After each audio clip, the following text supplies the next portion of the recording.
നമ്മുടെ സമൂഹത്തിൽ ഒരുപാട് തരം സ്വഭാവ രീതികളുള്ള ഒരുപാട് ആൾക്കാരുണ്ടല്ലേ. അവർക്ക് ചില ആൾക്കാർക്കാണെങ്കിൽ മറ്റുള്ളവരെക്കുറിച്ച് കുറ്റം പറയുക എന്നതൊരു ഹോബിയായിട്ട് കൊണ്ട് നടക്കുന്ന ആൾക്കാരുണ്ട്. ഒരു ദിവസം കുറച്ച് ആൾക്കാരെങ്കിലും കുറ്റം പറഞ്ഞില്ലെങ്കിൽ അവർക്ക് ഉറക്കം വരില്ല. ശരിക്കും പറഞ്ഞാൽ അങ്ങനത്തെ കുറേ ആൾക്കാരുണ്ട്. ഇന്ന് അവരെക്കുറിച്ച് നമ്മളോട് വന്ന് കുറ്റങ്ങൾ പറയുന്നുണ്ടെങ്കിൽ നിങ്ങൾ ഓർക്കുക, നമ്മളെക്കുറിച്ച് നാളെ അവരോട് കുറ്റങ്ങൾ പറയും.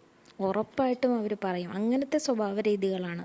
ഇവിടെ പറയുന്നത് അവിടെയും പറയുക, അവിടെ പറയുന്ന ഇവിടെയും പറയുക. അങ്ങനെയുള്ള ആൾക്കാരെ ഒരിക്കലും വിശ്വസിക്കരുത് കേട്ടോ.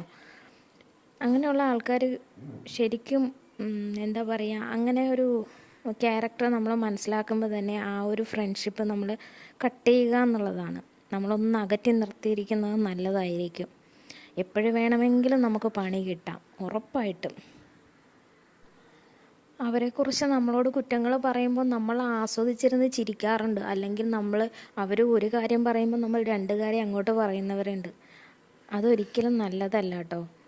കാരണം ഈ പറയുന്നവർ ആ സ്പോട്ടിൽ അവിടെയും എത്തിക്കാൻ ചാൻസ് ഉണ്ട്. അങ്ങനെയുള്ള ആൾക്കാരായിരിക്കും ഒട്ടുമിക്ക ആൾക്കാരും അങ്ങനെയാണ്.